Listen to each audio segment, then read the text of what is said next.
135वें जन्म जयंती पर हार्दिक अभिनंदन करती है।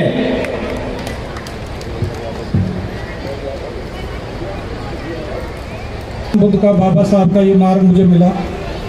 मंच पर उपस्थित आदरणीय डीपी यादव जी, प्रधानी से लेके राज्यसभा तक का सफ़र आपने तय किया और कई बार जब मैं उनके साथ रहता हूं, उनसे मिलना होता है तो मैं अपने लोगों को भी बताता हूं कि संघर्ष की लिविंग लीजेंड्स की अगर आप बात करें, हमने किताबों में पढ़ते हैं लीजेंड लोग बाद में बनते हैं, लेकिन अगर आपको कभी लिविंग लीजेंड देखना हो तो माननीय मंत्री जी को आप देख सकते हैं। साथियों, जब मैं कल भी बहुत सारे प्रोग्राम थे, उससे पहले भी प्रोग्राम थे और आज नंदग्राम में अभी एक और प्रोग्राम है। आपके बीच 14 साल से मैं लगातार आ रहा हूँ इस मंच पर, और जब भी मैं आपके बीच में आता हूँ तो एक अपनापन सा महसूस होता है। उसका रीज़न है कि भगवान बुद्ध को, बाबा साहब को, इस आइडियोलॉजी को, साहब कबीर की जो विचारधारा उसको मैं मानता हूँ। जब मैं कल अखबार पढ़ रहा था 14 अप्रैल के दिन, तो मैंने सोचा कि बहुत सारे जो हमारे सत्ताधारी पार्टियाँ हैं, दूसरी पार्टियाँ हैं, बाबा साहब के नाम के बड़े बड़े विज्ञापन होंगे अखबारों में, लेकिन मुझे निराशा हुई कि कल सिर्फ पंजाब सरकार का एक विज्ञापन था फुल पेज का सारे अखबारों में, और सिर्फ ना उत्तर प्रदेश सरकार का ना केंद्र सरकार का, और फॉर्मेलिटी के नाम पे एक दो सामाजिक कल्याण मंत्रालय का एक विज्ञापन था। तो मैं ये बात आपसे जिक्र इसलिए कर रहा हूँ कि बहुत सारे लोग बहुत सारी बातें कहते हैं। जब हम दिन में यहाँ थे कार्यक्रम में तो सभी पार्टी के लोग थे, क्योंकि ये एक सामाजिक मंच है, राजनीतिक मंच नहीं है। सबका स्वागत आप लोग करते हैं। जहाँ तक की बात बाबा साहब की है, तो मैं एक बड़ी खबर आप लोगों ने भी शायद पढ़ी हो, कल का टाइम्स ऑफ इंडिया सत्या आपने पढ़ा हो, तो उसमें एक न्यूज़ है, बहुत अच्छी न्यूज़ है आप सब हमारे लिए। हंगरी में कल 14 अप्रैल को जय भीम के नारे लगे। अब वो क्यों लगे आप पढ़ सकते हैं, मेरे फ़ोन में भी है वो। हंगरी में एक समुदाय है रोमा नाम से, उन्होंने बाबा साहब की एक प्रतिमा लगाई है, बुडापेस्ट उनकी जो कैपिटल है, और वहाँ एक स्कूल बनाया। और उन लोगों ने, क्योंकि जैसे हमारे यहाँ SC ST माइनॉरिटी और OBC के साथ भेदभाव हजारों साल हुआ, ऐसा कुछ भेदभाव आजकल उनके साथ भी है। तो उन्होंने किस आइडियोलॉजी को लिया? बाबा साहब को लिया। तो बाबा साहब आज सिर्फ भारत के नहीं हैं, बाबा साहब आज ग्लोबल हैं। दुनिया के 25 से ज़्यादा देशों में बाबा साहब की जयंती कल मनाई गई। और जब आप बात करते हैं, मैं एक और उदाहरण आपको बताता हूँ। मेरा एक दोस्त है जो लंदन पढ़ के आया था। 2 साल पहले मैंने उसको बाबा साहब की एक PDF भेंट करी, मोबाइल पे उसके भेजी, जाति का विनाश, एनालिसिस ऑफ कास्ट। तो उसने वो PDF इजराइल की एक लड़की को सेंड करी, और 2 दिन बाद उसका मुझे फ़ोन आया कि अरे यार, वो इजराइल की जो मेरी दोस्त है उसने वो पढ़ी, और उसने कहा तुम्हारे यहाँ कौन पैदा हो गया, इसने तो फिलिस्तीन और इजराइल की समस्या भी सुलझा दी। तो मैंने पूछा भाई कैसे? तो उसने कहा बाबा साहब ने कहा है कि भेदभाव मिटाने के लिए इंटरकास्ट मैरिजेस होनी चाहिए। तो उस लड़की ने कहा कि जो आज फिलिस्तीन और इजराइल में हो रहा है, अगर ये हम लोगों के बीच में इंटरकास्ट मैरिज हो जाए तो ये समस्या हमेशा के लिए ख़त्म हो जाए। तो साथियों, बाबा साहब ग्लोबल हैं।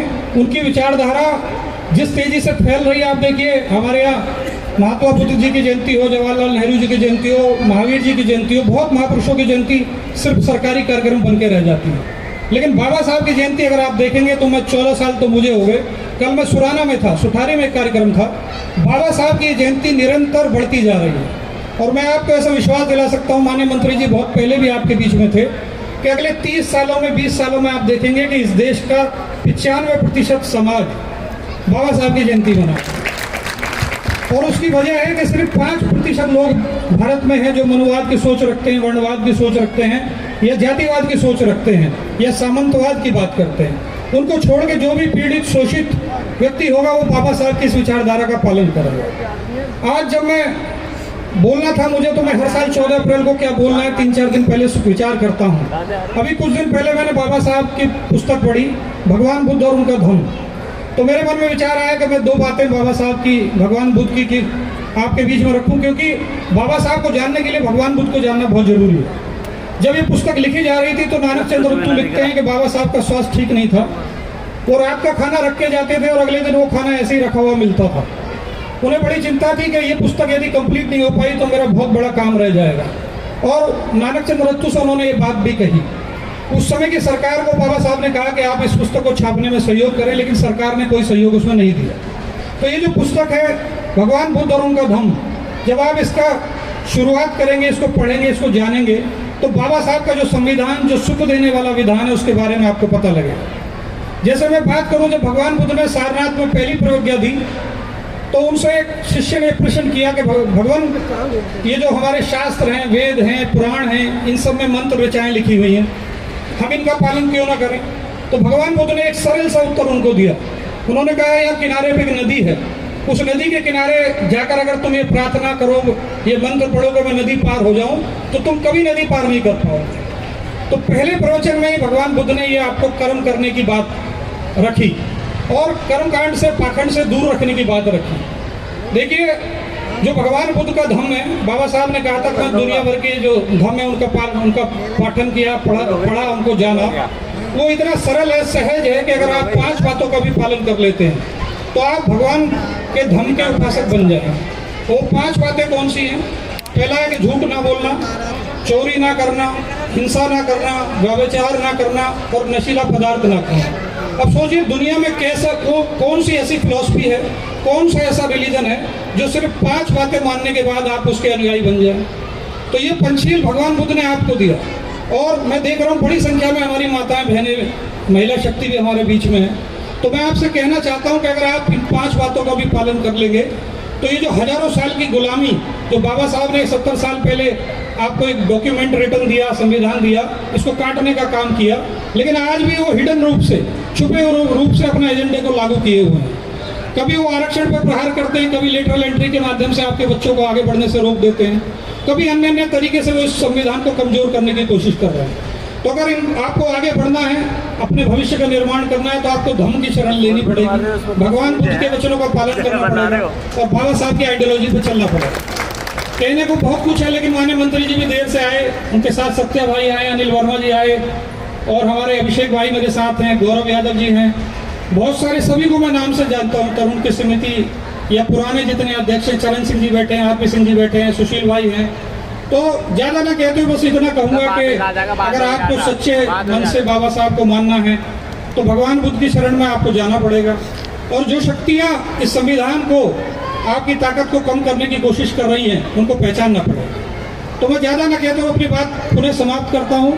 बुद्धम नमामि, धम्मम नमामि, संघम नमामि। जय भीम, जय भारत। अच्छी अच्छी बातें रखी।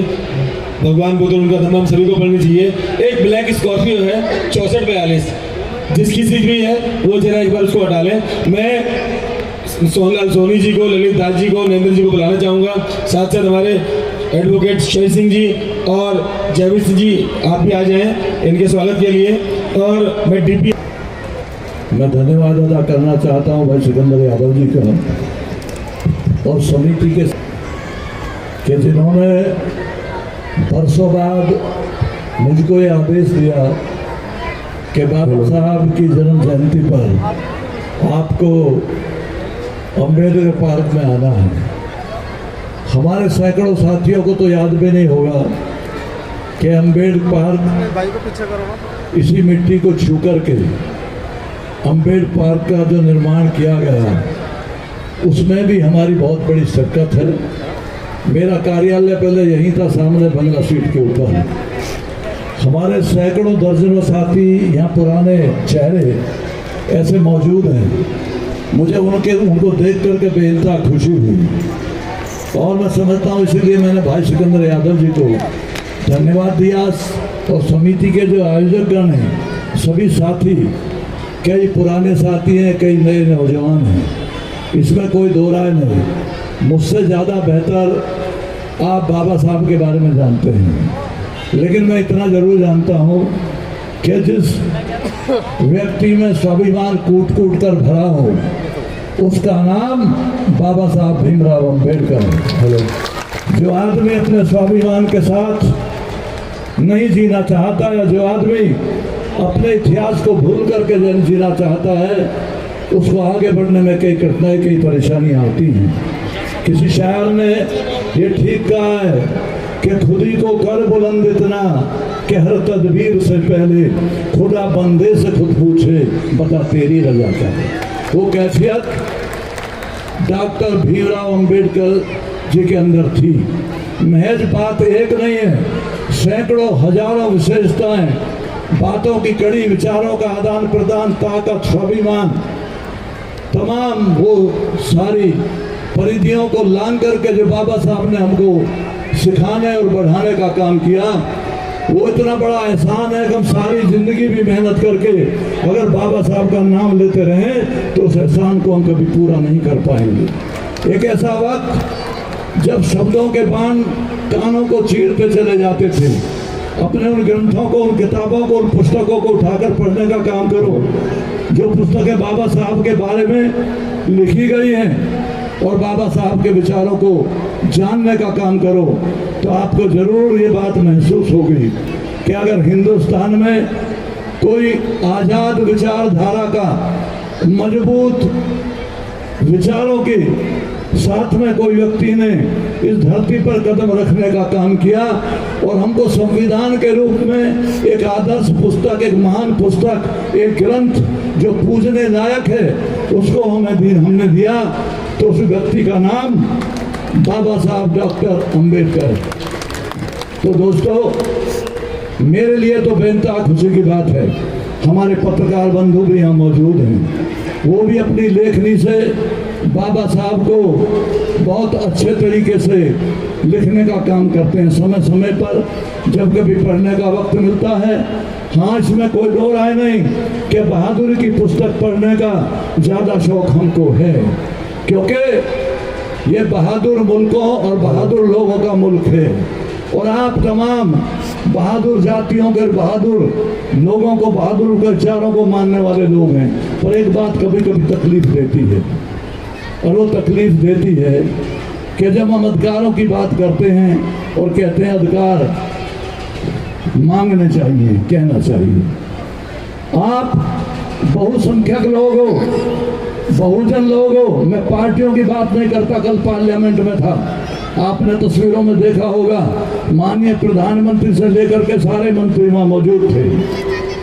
लेकिन मैं गया तो ये कहने के लिए था, अपने साथी कई मंत्री हैं आज सेंट्रल गवर्नमेंट में, हालांकि मैं बीजेपी वाला नहीं हूँ, मैं इंसानियत वाला हूँ, मैं मानवता वाला हूँ, मैं आगे बढ़ने वाला हूँ, और हम बहादुर लोग हैं, कमजोर लोग नहीं हैं। क्योंकि रिजांगला की बर्फीली पहाड़ियाँ और कारगिल की सूखी चट्टानें इस बात का प्रमाण है कि हम लोग बहादुर और बहादुरी के साथ जीने वाले लोग हैं।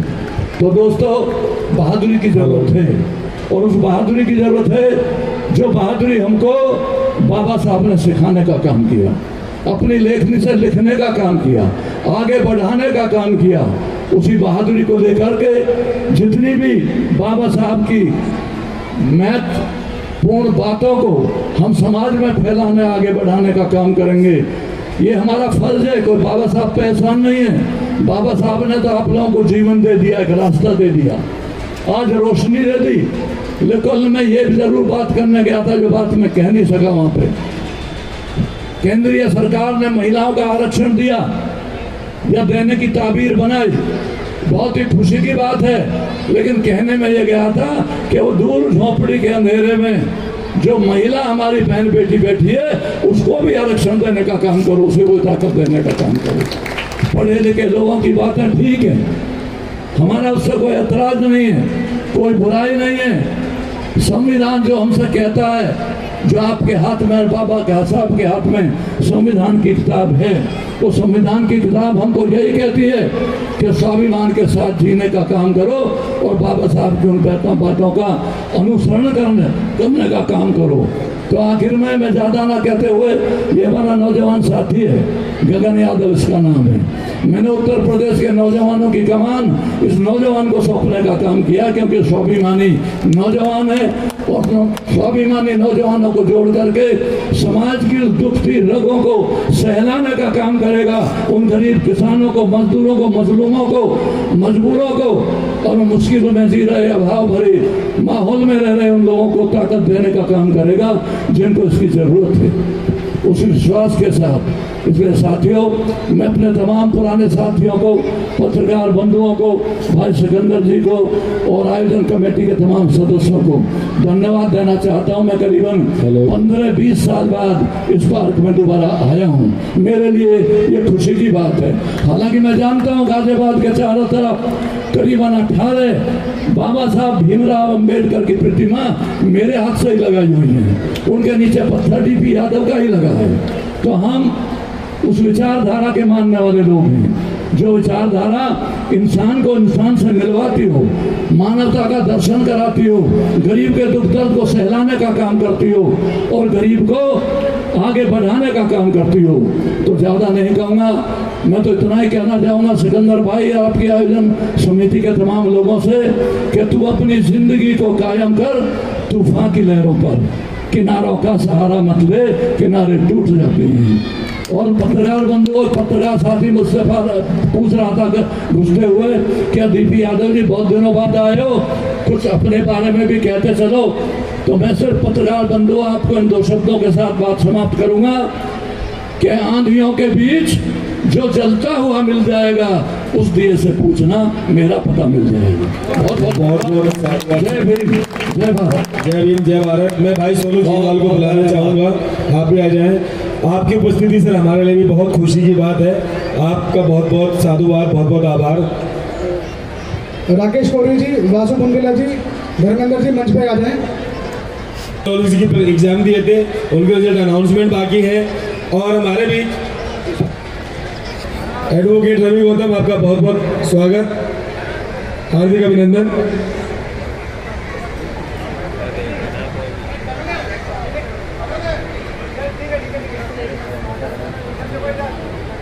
एक भाई है हमारे श्रद्धेय रवि तुषार जी, जो कि होली एंजल स्कूल से, आपका बहुत बहुत स्वागत, साधुवाद।